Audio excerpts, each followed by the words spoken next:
welcome back to Rolling Solo. My name is Adam Smith, and we are going to continue today our playthrough of Scythe. That's right, we are way up north there, and we've got two Automa here, which are just on the cusp of the river. We have one, the white faction, who's actually now able to move across rivers for the first time, so they'll finally be leaving from their section of the board and able to start crossing across rivers and giving us some grief. Whereas the yellow faction, however, needs a couple more turns with some stars on the Automa card to get them out of their area. That's probably a good thing based on the fact their power track is so high. I don't really want to meet them in battle all that much right away. Now, one thing I want to correct from the last video, that wasn't a major mistake or anything like that, but I just wanted to make mention of, when I was talking about my objective cards, I talked about this one fairly easily. It was quite obvious, and this one was straightforward and correct when I explained it in terms of just getting 9 or more resource tokens, at least one of each type on a particular territory at the end of your turn. So that one's pretty straightforward. The other one I talked about, though, I was a little bit more vague about, and I wanted to clear it up. It says shore up the shore, and it's control at least 5 territories surrounding the same lake at the end of your turn. So you might think, just by looking at the graphics on the board, that essentially where I am here, anything that's in this blue area here is a lake. At least you'd think that. You'd think that grabbing, 5 hexes around the lake and you'd be golden. It's actually not that at all.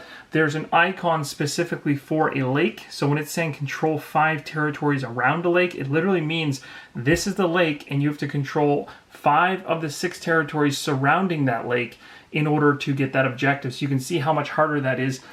Before, I think I might have explained it like you could just kind of line your guys up along the river and you would get it. That's not the case. So I just thought I'd clear that up.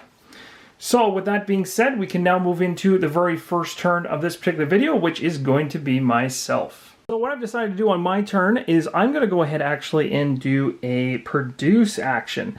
So this is going to actually force me, as you can see now that that power payment is uncovered, I'm going to have to pay that right now. So I am currently on track position 4. I'm going to have to drop myself down to 3. So there is a little bit of a payment I have to make there, making me a little less effective at combat. But in my opinion, this is worthwhile. And at this point, I can now produce on 2 hexes, is what it's saying, that have workers on them. So I currently have 2 hexes right now. One of them is for oil and one of them is for more workers. So what I'm going to be doing is I'm going to be grabbing 2 more workers because I have 2 workers on that particular hex. So now we have a total of 4 individuals over here. So there's a little bit of a party going on.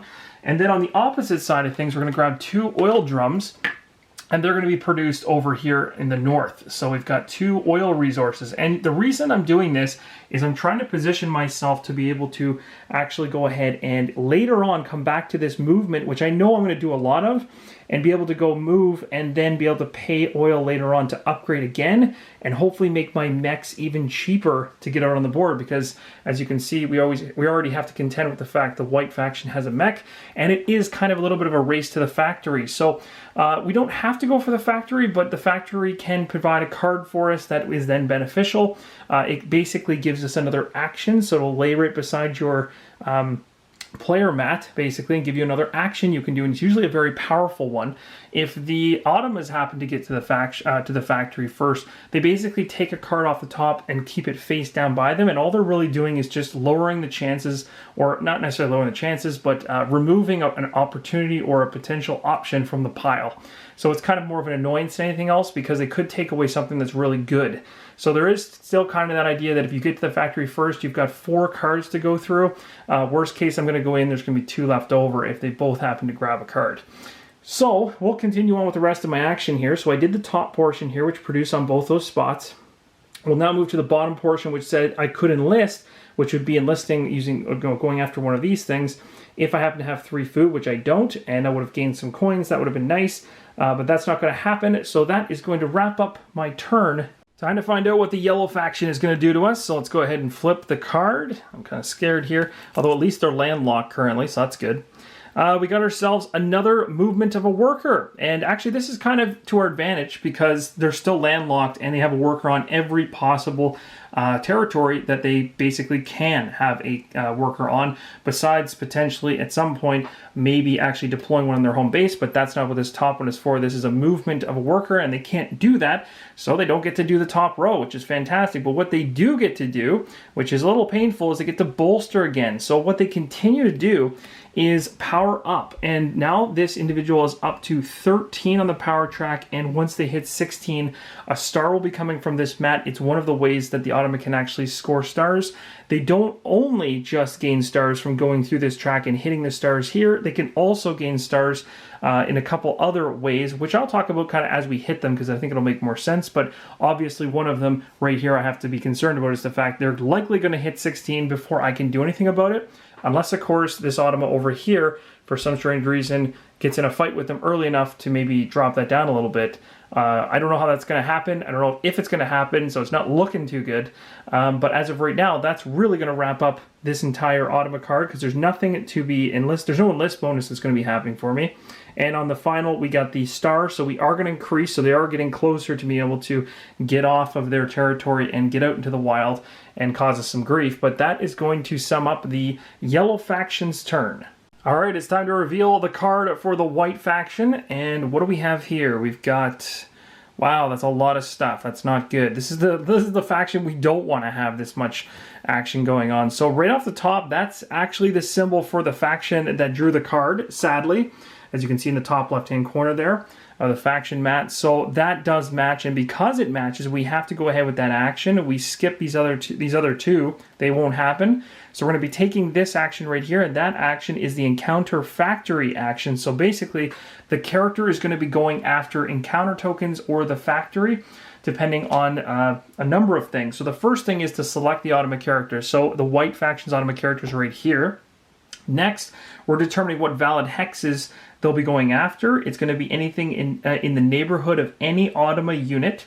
So basically in the neighborhood of any Automa unit for my white faction right now is really everything surrounding it, pretty much. But again, it has to have the factory or a hex with the an encounter token. So the only two valid ones would be here and here. We're actually not close enough to get to the factory, otherwise the individual would try to.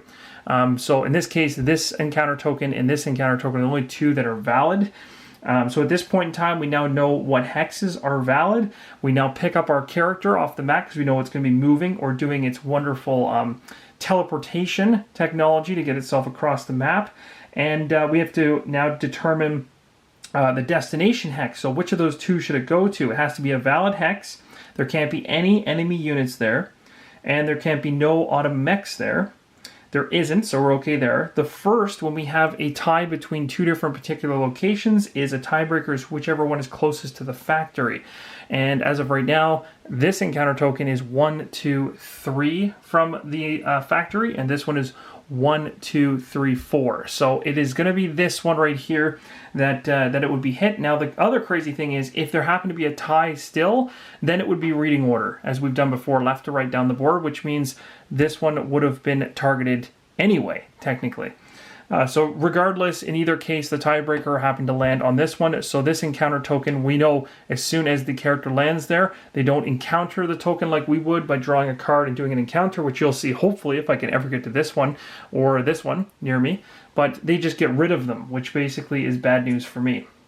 So moving on, the next thing that we're going to be doing is, well, I guess that actually would conclude the very top line of that particular Automa card.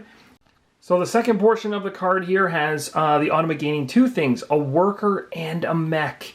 So that's pretty vicious. So we're going to go ahead now to the white faction. We're going to be grabbing a worker and adding it to the home base. So this home base is just getting absolutely cluttered up. And another mech. So this white faction is getting kind of aggressive. So I think there was one individual who's watching who's cheering on the white faction. I'm getting a little intimidated, basically, on how things are going right now, to be totally honest. This is they're getting a bit aggressive on the mech side of things, a little bit further ahead than us. I'm doing my best to try to get a mech out on my side, but they are definitely getting ahead of me on that. The next thing on the Automa card is an Enlist bonus if we happen to have the popularity recruit opened up on our mat, our faction mat, which we don't, so we don't get that bonus, sadly, to boost our popularity. And we do actually move up the Automa. And so we also know that my move here to cross the river for the first time in the game was completely valid because the white faction was right here, which was on a location on the Automa star tracker where there was not a symbol of water with a cross through it. So at this point in time, it was valid for the character to warp over there and steal that. The star tracker is now going to move this thing one more, and as you can see, the next big thing that it's going to hit is going to be this number 2, or Roman numeral 2. What that's going to do is force this entire Automa deck to flip over to the opposite side, and as you can see from the opposite side, on the red side of things, it doesn't look so good.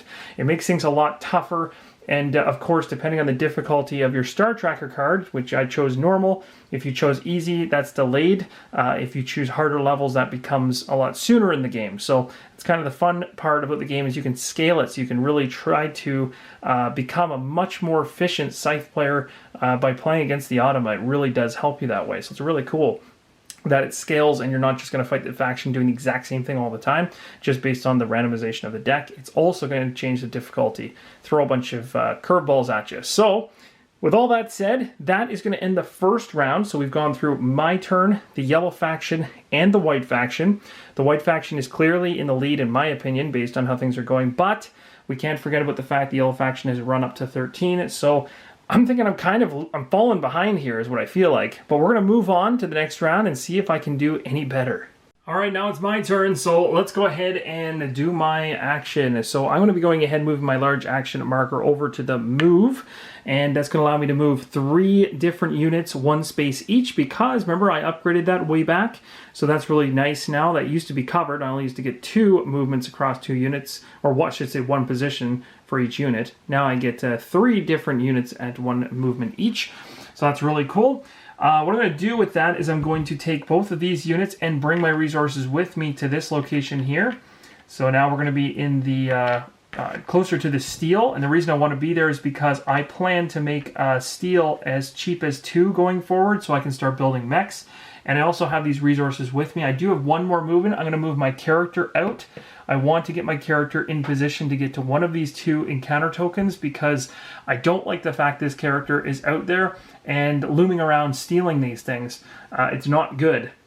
So the other thing I want to make mention of, guys, that I didn't really make too much of a mention of earlier on is there's this right here. So basically with this one here, it's saying that anytime you build a monument that basically is adjacent to a building, you're going to go ahead and you're going to be gaining gold for this at the end of the game. So that's actually a really helpful thing to keep aware of, something to score additional points. So buildings and things like that would be like the mine, the monument, the armory, or the mill. So if I happen to build any of those things by using a particular action to do so, which I'm just taking a quick look because I'm drawing, oh yeah, that's right, it's a build is a secondary action off the trade action. If I can get some wood, then I can start building those particular things, and if I put them positionally around an encounter area, then I can gain additional points. So that's kind of a fun little objective to go for if you want to kind of grab additional points. But at this point now, I've done the 3 movement total, so 3 different units, one movement each. But now I can go down to the second part of this, which is to pay 2 oil, which I'm going to do right now. So I'm going to use the 2 oil that I got from there. And this is going to allow me to gain a coin. So that's going to essentially give me a point, basically, which is never a bad thing. So go over to the supply here, gain a point. So now I've got, what have I got in total here? 7 in my area. And I'm also going to be able to upgrade. And you know exactly what I'm doing here. So the next thing I plan on doing is trying to build a mech, 100%. Now I'm going to need, well, eventually, at least, I'm going to need to build a mech. So the question becomes, do I want to, now, bolster would be really handy because it would get me up this track really fast and I could potentially get to a star. And it would also help me for upcoming fights. So I think I'm going to do that. I'm going to remove this upgrade, I think. Instead of taking the extra coin or the extra combat card or the extra popularity, again, you can see a slash there because you can choose, or an additional place to produce. That would probably be the next one I'd really like to go after because I got so many workers now. But for now, I think I want to get my bolster going. So I'm going to actually move this cube down here to this area, blocking up another one of the requirements for steel on my mechs. So now my mechs are only going to cost 2, which means I should start being able to pump these things out of the factory like crazy. So that's really awesome. And I also grabbed my coin, so that is going to conclude my entire action, and I'm more than ready now to start, well, hopefully on the next turn here, I can start going ahead and working towards building a mech up, and also trying to gather these encounter tokens before I have any issues with any of the other Automa characters. So that is going to wrap up my turn. All right, here we go with the yellow faction. What is going to happen? Okay, the very top row, we've got one of these symbols. That symbol always means if we were playing Automata, as I mentioned in the last video, we would skip this entire card, but we are not. We're playing in normal. We are also not this faction. That faction is right there. So we will not be going ahead and doing that bracketed action set there. We'll be going past the slash and going right to this one, which is to move a worker. Well, if you guys don't remember from before, we are currently land restricted here, and we cannot cross rivers yet with this Automa yet until the next time it moves across. And actually, it's funny because this card is going to force it to go there after. So sadly, right now, no workers can move to any other locations because they're all taken up. So that can't happen at all. So the entire action row is a waste, which is great for us because it didn't progress anything. They do gain a worker though. So let's put this card down. They're going to gain a worker, which is going to go to their home base. So they have one coming in the queue. And then on top of that, they're also going to gain a coin. So it's another point for them, sadly. At this point, technically, they have 10, actually. So what I'm going to do is I'm just going to cash all of this in to make life easy because they're not going to spend their money. They just basically accumulate it. So they've got up to 10 now, which is not good. And then, of course, there's an Enlist bonus. If I happen to have popularity, the recruit, that one used, but I don't yet. And the star is going to go up. So now they are actually no longer landlocked, and they are going to be able to start heading across the river in future turns. That's going to be a little scary. So that was pretty straightforward, actually, for an Automa turn there. That wasn't too much to handle. So that's going to wrap up the yellow faction. We're going to move right to the white. All right, it's time to find out what the white faction is going to do, the one that I'm the most scared of by far. We got a card here, and the very first thing, ooh, that's different. So this one's actually called an attack move versus a worker. That's what that first action is. That's actually the first time I think we're actually going to be attempting to do this. So basically what you're doing with this one is you're going to select a Automa combat unit. So that's kind of nasty, actually. And it just, so there's clarity there, it's an attack move against a worker. So it might look like it's a worker from the Automa that's actually doing this. It's actually going to be the mech that's going to be going, or a combat unit, basically, sorry, that's going to be going against, making an attack move against a worker. So you're going to select a Automa combat unit that's closest to the Automa's base, which is the reason why I said it's going to be a mech, because as of right now, the mech is the closest to the Automa's base. There is 2 of them, but only 1 will activate. So that's nasty. Tiebreaker is reading order, but that doesn't matter because we have 2 mechs sitting inside the base, which are more than happy to go out and do some damage. Valid hexes are going to be anything in the neighborhood of any Automa unit or in the neighborhood of the Automa's base. So that's basically everything surrounding this kind of area here. Now you'll notice everywhere around all of the white Automa, there is not any of my workers anywhere.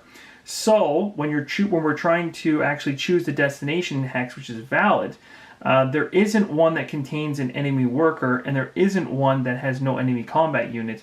So we can't find a valid hex. So this action can't be performed, or it won't be performed because we actually cannot find anyone within range, basically, around. They're very, very close to getting up into this area, and if they had, say, a worker here or something, then things would have been different because these workers would have been majorly in jeopardy, or at least massive targets. So we are just enough away to avoid that from happening right now, but you can see how much fear I now have that that's going to happen in the future. So when we can't do that, we just move on to the next action up top, which is just going to be simply to move a worker, which we're very familiar with. So moving a worker, we've got a ton of workers in that white faction right now ready to go. So this is going to work out like this. It's going to be in the valid hexes are in the neighborhood of any Automa unit or in the neighborhood of the Automa's base, so very similar to the one we just did. So basically everywhere around our characters currently, right now. No enemy unit can be there, which there isn't. And no Automa worker can already be there, other than the one selected, of course. We're going to go ahead and take a worker from the home base. There's 3 of them, so it doesn't matter which one you choose. We're going to find a valid hex now, and it's going to be in the neighborhood of the most Automa units. Now when you're finding the neighborhood, you're basically just counting up how many Automa are basically next to a territory, and that's how much total neighborhood you have around them, if that makes any sense. So basically the best way to think about this is this, if you're looking at all the territories around, if you started here, this one has a neighborhood value of 1 because there's one Automa unit adjacent. This hex here has a neighborhood value of 2 because there's 2. This one here would have 1. This one here would have 1. This one right here would have 3 because there's 3 total adjacent to it. And then over here, you would think that all of these and all this would count together, but everything that's in the home base doesn't count towards a neighborhood. So really this is just 1. So it's going to be here. So the worker is going to be moving from here and doing its fancy teleportation to this location right here. And that's that. So that is the move worker action. And then we're going to go down to this one here that says gain another worker. So these guys are going to be just bolstering up the ranks. And as you can see, they can only gain these workers until they run out of them. And well, that's getting close to happening. So when that does, they just won't gain anymore, which is dangerous for us because it means every time they get those Automa cards that say move a worker, they're progressing ever so fast towards well, the factory or just us. They're basically getting further out. That's just bad news for us all around. Okay, and of course that's going to be territory control for them as well. The next thing that's going to happen, there is no enlist bonus, but there is a star. So this is going to move the tracker. So these guys are really burning through the star tracker card at a much faster pace than the yellow faction. And again, one of my biggest concerns as to why these guys are going to be a massive threat against me winning this game. All right, so we come back around to my turn, and man, do I ever have some decisions to make here. There's two major ones that just keep popping up in my mind as to what to do next. Now, in the last round here, I did a move action, so I can't do any movement this turn because my action marker is still in this move section or move action section of my faction mat, so I got to choose something else. Really, the biggest two ones that make any point for me to do right now, the one I'm gunning for the most eventually is to get this mech on the board, but I'm going to need 2 steel to do that.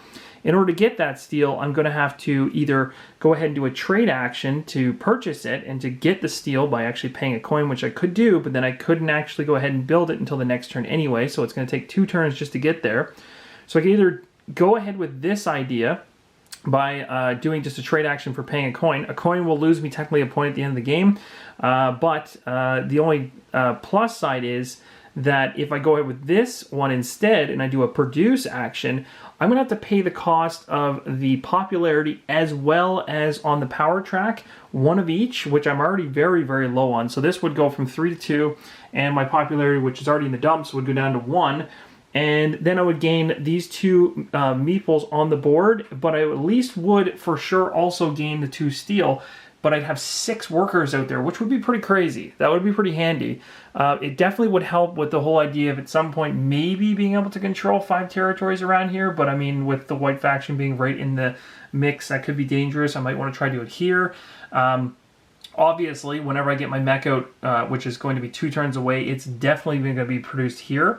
So that's kind of the fun part too. Whenever you create a mech with from an area you control, you can basically place it on any area where you have workers because they basically are the ones building the mech. So I could put it here or here, regardless of where the resources are between these 2 places. I could place it here, and that would keep these guys protected from whatever nastiness is coming up this way, which continues to mount. So I think I'm going to do that. I think I'm going to risk it. This could be a terrible idea, but I'm going to try it. So we're going to go with this one. So I'm going to move the action marker to here. We're going to be paying a power as well as a popularity because, well, we're not popular and we're not powerful. At least not yet, but I'm going to get there. I'm also going to be planning to do the bolster action later when I buy the mech, so that will get my power back up 3. So maybe it's worth it. Maybe it's a good trade-off. I'm also not spending a coin, so that's good too. So we're going to go ahead and do that. We're producing on 2. So I paid my dues there. There's only 2 more workers left, as you can see. I'm fully out now. Now, the only thing that's a little bit scary is going forward, if I go ahead and continue to produce, I'm going to be paying a lot. I'm going to be paying a power, a popularity, and a coin every single time I try to produce, which is going to definitely cause me some grief in terms of, well, you know what, I've gone this far. Doesn't really matter. Too late. I'm doing it. So I'm going to take these 2 workers and I'm going to put them here in this area. So now I've got 6 workers here, which is like absolutely outrageous. So it's like a full-on party here. So I guess this is as close to Canada as you could possibly get. It's just a whole bunch of people up here with no mechs, no protection at all. That's not true. We've got lots of protection. So, okay, so we're having a little bonfire up there, and everything's been paid up. I haven't produced on the second spot. My second spot is going to be this one right here for 2 steel. So this is the first time in the game I'm actually producing steel, so that's awesome, which means mechs are coming soon to a place near you, and hopefully I can get it out in time before the white faction starts messing with me. And then, of course, for the bottom action of this one, I can't do it because I still don't have any food and things like that, so I can't enlist, sadly. But that's going to end my turn, and I'm positioning myself to start moving forward with full-on mech production in the coming rounds. All right, moving right along to the yellow faction. What do we got? We've got ourselves, this looks like the identical card that I just pulled from the white faction last round. This one is going to be another attack action against a worker, but it's from the yellow faction, who has absolutely nobody around them to fight against. So that's just, we're not going to be able to do that at all. So we're definitely moving to the move worker action instead. So at least with that one, it may not be as bad. I guess they're moving out of their area for the first time ever because they do have the ability to cross rivers now, so that's interesting. So it's going to be the one that's closest to the Automa's base, so that's obviously going to be this guy right there. And they're going to move into in the neighborhood of any Automa unit and in the neighborhood of any Automa's base. Can't have an enemy unit in it, and no Automa worker, so this is valid. So we're going to pick this character up. Next, we're going to choose the valid hex, so it's going to be in the neighborhood of the most Automa units, not in the neighborhood of enemy units, and we don't have to worry about that because they're so far away. So the most would be right here, and that's because there's 2 here and 1, so this would make this one 3 total. So this guy's going to sit right there. So they've finally crossed the river, or at least began their journey, and there was no tiebreaker needed there at all, so I won't go through that. And we place the worker on the destination hex that we're supposed to, so that is all well and good. So with that being said, the next step is so what we did here was we skipped that action. We went to the move worker. We did that whole top row now, except we skipped that one and did this one. They're going to gain a worker, so they just keep pumping out workers now. They can get across the river. So this one's going to show up in the home base. Another one to get moving later on. There is no enlist bonus whatsoever, but the star does move up the track. So the star is going to be going up the star tracker to here. Oop, not there, to here. There we go. And that's going to sum up the yellow faction's turn. And we're going to move right along to my worst nightmare, the white faction. All right, white faction, let's see what you got. A little terrified here. Okay, so we've got ourselves it's an encounter factory action. Again, these guys in their encounter tokens, they just love it. So again, we've done this one before. So basically it's the Automa character, which is going to be this guy way up here. And the valid hexes are in the neighborhood of any Automa unit. So in the neighborhood, again, it's going to be surrounding all the way around all of my characters and things like that. The only one that actually has an encounter token that's valid is down here. So that actually might work out for me. Valid hexes are in the neighborhood of any Automa unit, so we found one that potentially is valid. It can either be the factory or the hex, or a hex with an encounter token, and it would be factory first and then encounter token second. So it's going to be going for the encounter token. It's going to be a picking up of the character. Choose the destination hex, so it has to be valid. There can't be an enemy unit there, and there can be no Automa mech there. There isn't. And there's no tiebreaker needed because there's only one to grab, so it's going to land right here, and it's going to soak up that encounter token and just rid it from the game. So that actually worked out for me because we do know that based on some of the cards that can come up for this white faction, they could have at some point gotten a little closer to us, and the character could have initiated something, or even worse, the mech could have come up through the vine here with the character here and landed in close range to us. So this actually might have been the perfect card to get, to give us just enough spacing to produce some mechs and to really start going crazy with our workers here and seeing what we can really produce and create, because we might be able to really get an engine going now that all our workers are up there and somehow manage to survive, even though there's a whole bunch of daunting mechs waiting to destroy them. So that's basically going to resolve that part of the card. Of course, we skipped the second action then because we did the first one. They're going to bolster 3 times. So basically, and when I say bolster, basically it's similar to kind of like an action bolster where you get 3 power on the track. So this is the white faction though. So that's not good because they're the one that I was hoping to well, if I ever need to have combat against them, they were one of the weaker ones of 2. They're also going to gain a coin, so they're gaining a point as well, technically. So we're going to go ahead and grab a coin for them. Let's see if I can do this without knocking coins off the table. So we'll take that, 1 coin, add it to them. That's going to resolve the Automa gain stuff section, and then enlist. Again, if we had the coin recruit open, we would gain a coin, but we don't. So, and the star doesn't move for the first time in a long time for the white faction. So that actually wasn't too bad of a turn. I guess it's bad in terms of them destroying every encounter token around them. So it's going to be harder for me to get them, but I think I have a window of opportunity here. And now that they've switched sides, it's very tempting to also, as much as I was talking about putting a mech here later on to protect this group of workers, because of course if I was attacked I would lose all of them, and of course the Automa does not lose popularity, which is normal for anybody else in a normal multiplayer game, so they can go ahead and wipe out my entire group of workers right now, send them all back to the home base, and it wouldn't even hurt their popularity. But if I instead later on, well actually technically on the next round it'll be my turn, I'll be able to either put a mech here in this location to either protect these guys and potentially be able to move them, because I can move as many workers as I want with a mech, so that can be really useful, and I can drop them off on the way and things like that. And I can talk more about that when we actually get there. And then this one here, if I put him here, then I'm 2 spaces away from the factory, which is kind of handy. But we also have to remember too that if I'm not mistaken, I have to double check this, I believe the character is the one that has to make it to the factory. It can't be a mech. I'm going to have to double check that. I can't remember if the mech and the character can do it, or if it's just the character. But that may come into play as well. But I think what I'm going to do right now is I'm going to wrap it up right here. I think we covered quite a few rounds there, so that we got a lot of things going on. We've got both of the factions making progress into the center, and you guys are starting to see kind of how my strategy is panning out, and hopefully what I can do is gather some information from you guys who have played this before, or those of you that haven't and now have some thoughts as to what kind of strategy I should take next, because that's kind of part of the fun of the playthrough, is to get your guys' opinion on what we should do next. And honestly, if it's good enough, I'm going to run with it. So I want you to let me know in the comments below, what do you think we should do in order to deal with all of these Automa factions we have to make do with. But this is my current setup, and I really do need your help. What is my next step? The next one seems obvious in building a mech. I think that would make the most sense.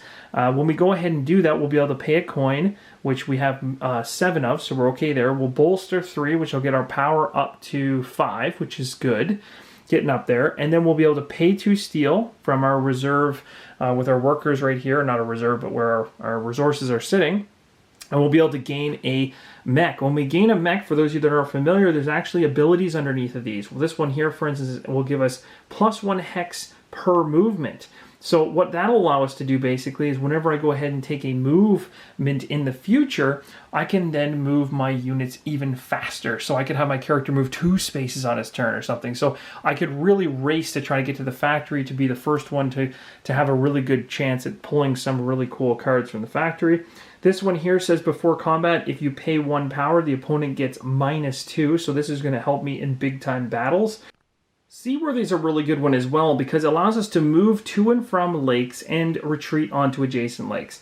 And as of right now, our workers can bounce around easily, but our character and our mechs cannot. So my character and mechs technically are landlocked until I get that ability. So giving myself Seaworthy or building this mech would allow me to basically move to and from lakes, which would be really handy. This one right here called River Walk, would allow me to move across rivers to forests and mountains. So that's interesting. So basically I can move across rivers to forests and mountains. So basically anything with wood or steel I could move across. So wood and steel, so I could jump across here, that type of thing. So basically it just gives me options to get off the area that I'm stuck on, essentially in the north. So what I'm going to really want from you guys is, once I build the mech, which is definitely what I want to do next turn, where should the mech go? What's the reasoning behind it? What's the future idea behind where the mech goes? Is it for moving workers? Is it for protecting workers? Is it to try to gun for the factory? And if I go ahead and build an actual mech, which of the 4 abilities that I just showed you would be the most advantageous for the blue clan or blue faction. So that's going to draw this episode to a close. Hopefully you guys enjoyed it. I'm having a blast. I'm also feeling a little bit scared because the white faction has so many mechs out already. I feel like I'm a little behind, but with the ability to pump these out at 2 steel each, I think we've got ourselves a chance. If I can get my workers in gear, you never know, I might be able to catch up and put a big, well, hopefully slow them down. So thank you so much for watching, and hope to see all your comments below, and I'll see you in the next episode. As always, thanks for watching, and keep on rolling solo.